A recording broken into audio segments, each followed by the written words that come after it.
it's like similar to Anne also finding her own voice in like the community and like trying to stand up and be loud about issues she cares about.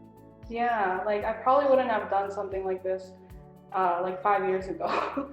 To be honest, I would have been like absolutely terrified. Yeah, but I'm glad I had I'm glad I started my channel just so that I can be more outspoken about things I'm really interested in. And I'm glad that people, like, I'm really grateful for the people that have taken the time to watch my videos and support me. So. Hello, Internet. No, that's a bad intro. It's 2005. Yeah. Why do you like Maud and Anne of Green Gables? Because she's a cool lady. Oh, this is not where I have to cut.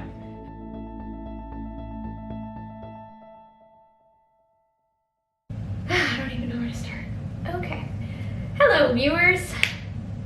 My name is Jessica, and this is not a podcast, if you haven't noticed. Before COVID, I was planning to launch a podcast called Mod Without an E, and this was in response to the cancellation of Anne with an E. Yeah, that didn't go so well once everything was shut down, and I discovered in 7 months of quarantine and working from home that I actually preferred video production to sound editing, and now here we are. So what you're about to watch is an interview that I recorded back in May with Mimi1239. She teaches me what a Shirbert edit is because I'm ashamed to say I had no idea. We talk about other things, which plotlines were a bit over the top for Anne with an E, and who we think would play a really good mod in a biopic, which, you know, I still hold out hope will happen one day. And I really hope you enjoy. Alright, I forgot to say that the interview is long and will be posted in 3 parts. So this is part 1. Okay, now we're good to go. Okay, so Yeah. nice to meet you. All right, nice to meet you too. Yeah, under these strange circumstances, but I'm glad we get to do this anyways, and that technology is allowing us to do this. I also just want to know a little more about you because, I mean, I've seen you on Instagram. I've followed you for a while. I feel like I know you. I know you're at Ryerson. Oh no, I'm at U of T. Oh, U of T. I thought you were at Ryerson. You just seem to be around Ryerson a lot. Okay, see. Oh yeah, I do go quite a bit there. Yeah, so I'm doing a double major in English and film studies. I was originally doing history and Latin American studies, like a minor in both, and then English was always like the thing I wanted to pursue. But then just this last year, I switched to film just because it was mainly because I think of the show in a way, because like I really enjoy like analyzing and theorizing and watching the TV show as like from the point of view of like film and stuff. I don't know. And yeah, so that was one of the reasons why.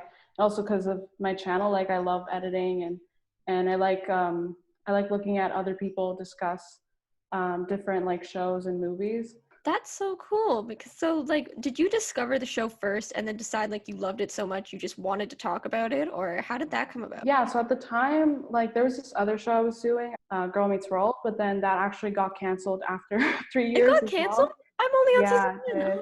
Oh no. Yeah.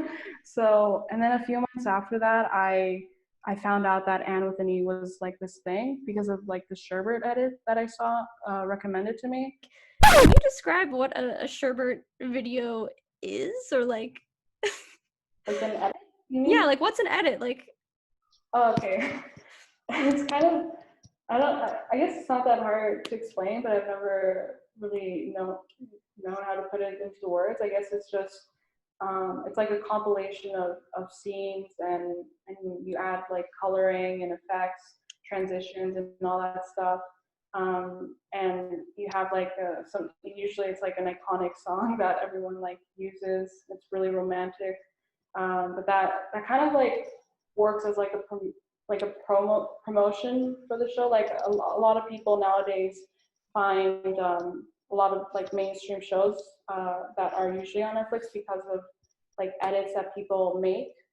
That's how I found the show, and I know that's how a lot of other people found Anne with an E. And even if they hadn't like heard about the book or other adaptations previously. They really just enjoyed the edits, I guess, like the chemistry between the two actors. And then I realized like how small the community was for Anne at the time. So I really wanted to like create this sort of community and have people come and talk about like the show in like my comment section. And I love the show so much. Like I fell in love with it really quickly that I had so much to say about it. And because I was already a fan of the 80s version. Okay, yeah. So I just had so much to say that I didn't get to say like before, I guess. So yeah. Yeah, the 80s version seems to be like the golden standard for most Anne adaptations, I find. And it's funny because I agree with it to a point, but then I don't know if you've seen the third adaptation or like the third movie, yeah. and I was like, what did you do? You brought Anne to the front lines of World War One? Like, what? Why? Yeah. I mean, because Rilla of Ingleside was one of my favorite books. I'm still like, why is that not some sort of film or TV adaptation yet? Like, there's some of the Montgomery books, which is also funny that you say there was like such a small community, because I felt the same way about Montgomery. Like the author, I was like, why is there just such a select few people that know that she's even the author? Meanwhile, like Anne is so well known, so I've always been like trying to figure out a way to bridge that gap of like there's a huge like academic focus on her, but not a lot in like pop culture realm. So I mean, even when I tell my friends, they're just rolling their eyes at me all the time. They're like, "Oh, Jess and her Anne," and I'm like, "No, it's Lucy Maud Montgomery, and Anne, and Emily, and so and so." It's just, it goes on. Yeah, just last year I picked up this this biography about Lucy Maud Montgomery. I forgot who wrote it. Liz Rosenberg, I think. Oh, that's the one I have. Yeah. I haven't like fully opened it yet. Like I've had it sitting on my shelf. It looks so pretty, and I'm like, I'm gonna read that one day on a special day. Hasn't come yet. Yeah, so I got to like I read that over the summer, and I just got so invested in Maud's life and just like finding similarities between her and Anne, and then like searching up like where she's been to, especially because like she lived in Toronto for like the later parts of her life. I also read the book written by Melanie Fisher, I think. Yeah. Fishbane, yeah. Maud? Fishbane, yes. It's not like not as accurate to like everything she experienced, right? Like that was more of a like. Yeah, it's funny. I wrote a paper on it. So when I was at Ryerson, I did my master's in English. I chose Maud by Melanie Fishbane because I was so excited to just study Lucy Maud Montgomery academically, like at all. And I really focused in on the Métis character that she added. How can you like add diversity authentically without, because during her time, and there are some instances, there's a short story she wrote where like by today's point of view it doesn't age well, sort of thing. So can you still admire someone even if they held beliefs that were so fundamentally different from your own? I don't have an answer, but I find it fascinating to explore. I did too. I was reviewing those the questions that you sent me, and that was the one that really struck me, because I also took a course in Anne, and my professor brought up the show, and he also kind of like brought up that question. And yeah, is it difficult, or sometimes I find when you study something you love academically and you're like, but no, this is special to me, I don't want to think about it critically. Like, do you ever find that balance when, say, you're studying Anne with an E in your class? Yeah, like when especially like I go through Twitter a lot, and people like to compare the novel and the show, and but yeah, it can be quite challenging to compare and criticize the book while the show is doing like expanding more on the representation and historical accuracy of its time. Do you think people who like discover Anne through the show first, who then go to read the book, would they be like disappointed that it's not as, for lack of a better word, like woke? Yeah, I think so. I think to some like extent, yeah. last year when I went to go see the musical for Anne of Green Gables in August with my dad, before that we were talking about how Moira and Miranda, they were going to bring in an Indigenous storyline into Anne with an E.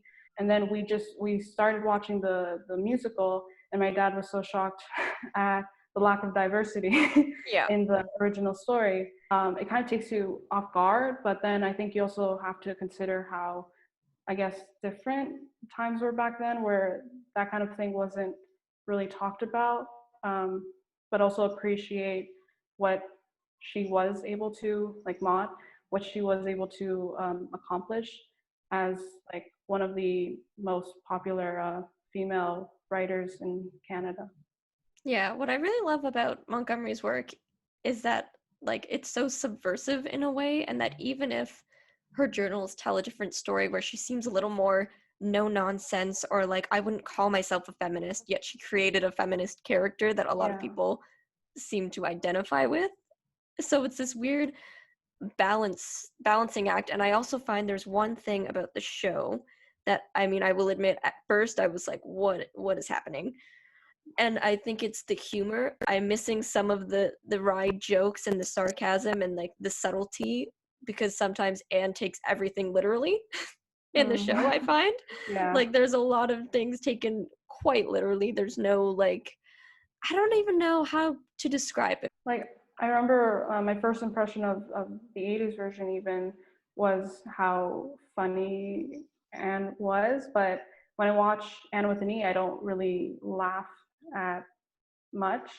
But I was really intrigued by like the darkness and the grim of the show, and I think because in a way like the world has changed so much, and people are more interested in the darkness of things, and so I think that that's originally what captured my attention when it came to the show.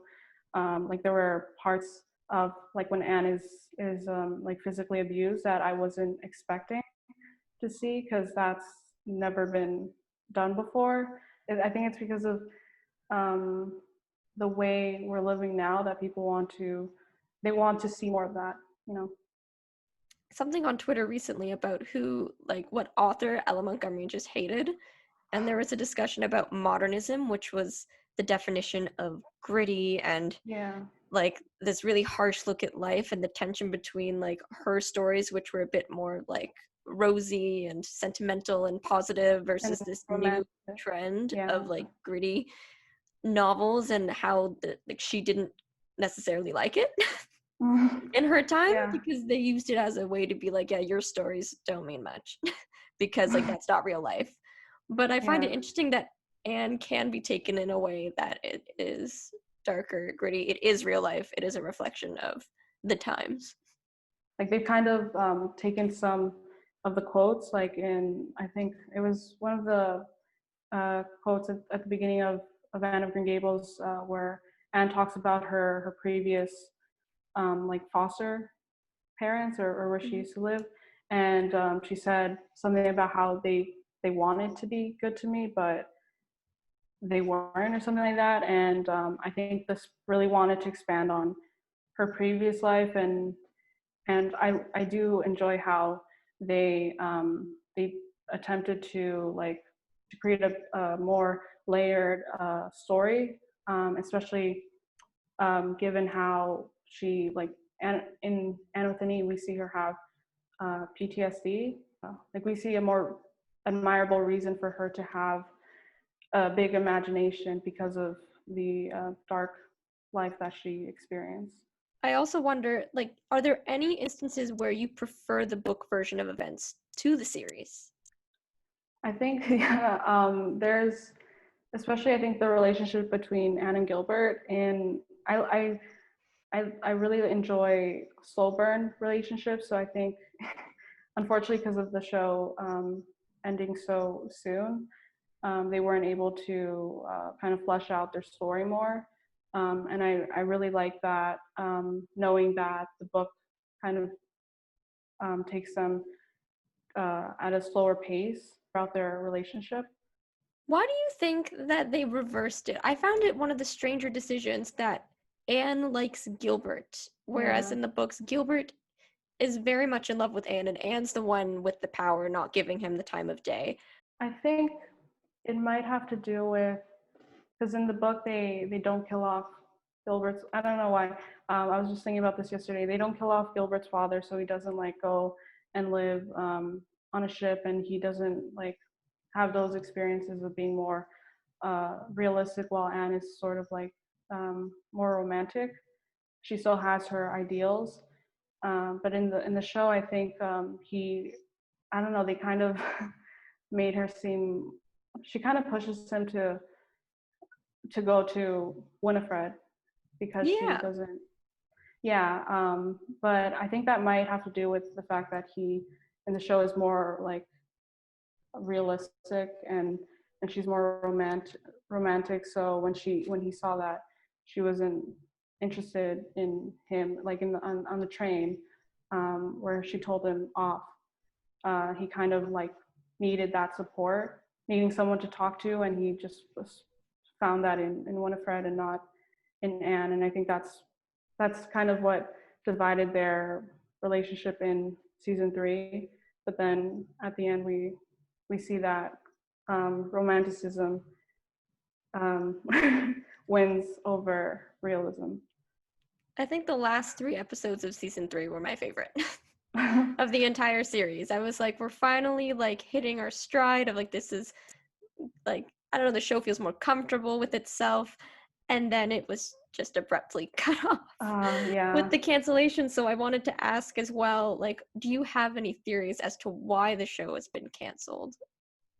I've heard a few, like there was one that recently came up in the fandom about how Sullivan is suing or has sued Northwood Entertainment because of like because of how they I guess took inspiration or copied some of the scenes or details from the show, and such as like how they're also placing the story in 1899 or something like that, and also like the spelling bee scene is kind of similar to the Sullivan one, and so I think like that's the main theory that I've heard so far.